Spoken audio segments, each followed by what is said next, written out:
a nice big hand. Thank you for helping me.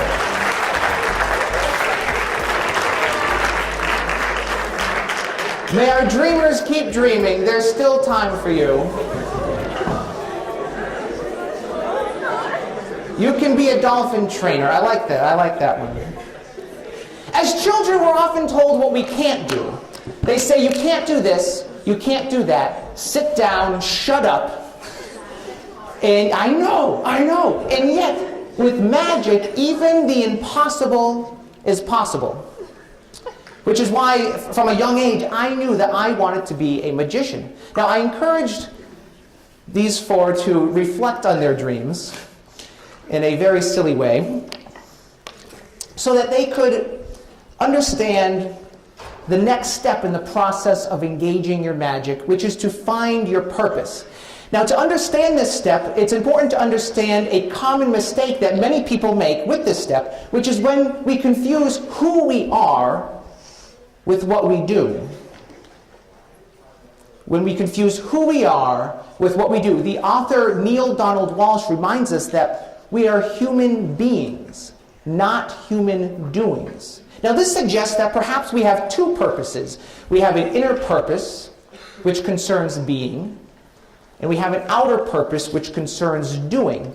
Now, when you consider your inner purpose, you ask questions like, who do you want to be? What kind of person do you want to be? What do you value? Which literally means, what do you hold to be valuable? And how will those values inform the way that you're going to live your life?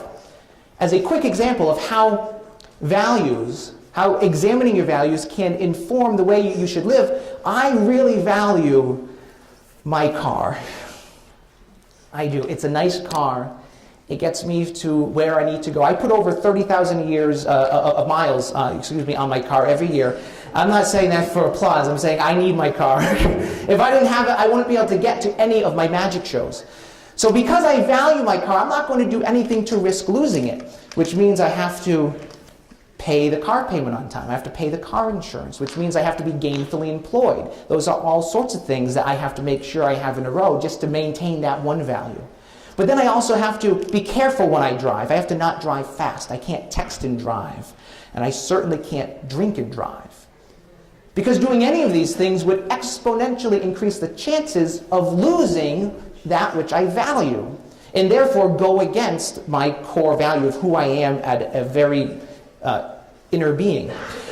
Now, once you have examined your values, you can then go on to your outer purpose. Now, your outer purpose, you ask questions like, what do you enjoy doing? What are your natural talents, your natural abilities? What are you passionate about? What gets you so excited that it makes you come alive, that you wake up in the morning without pressing the snooze or without throwing your phone across the room like I like to do sometimes? You'll know that you have found your outer purpose when it dances in harmony with your values, when what you do is a clear reflection of who you are. Now, a lot of people find an obstacle at this step, and it's when they don't know if they've made the right choice, because there's so many things that you could do that they don't know if they're missing out on something. Now, I have found a simple checklist that I've used in my own life in all areas to determine if I've gone the right way. And it's what the writer Eckhart Tolle refers to as the modalities of awakened doing.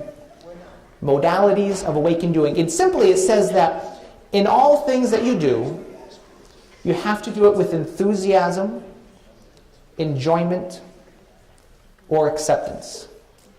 Now, it's easy to be enthusiastic about everything that you do if you're on the right path, because you know that this is your choice that you made, it's what you're passionate about, so it's easy to be enthusiastic even if you're doing a tedious task like filling out a job application or filling out college applications. So you can do it enthusiastically.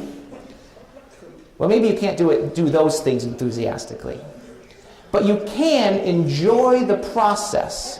You can enjoy the process knowing that doing these things is going to get you to where you want to be. Now, you can enjoy the process even if you run into obstacles, even if your resolve is being tested, kind of like when finals or midterms come around. You can do those with enjoyment Okay, maybe you can't do midterms and finals with enjoyment. But you can accept them as a necessary step for getting you, the choice that you made, to get you to where you want to be. And it's as simple as that. If you can do everything with enjoyment, enthusiasm, or acceptance, then you know you've made the right choice.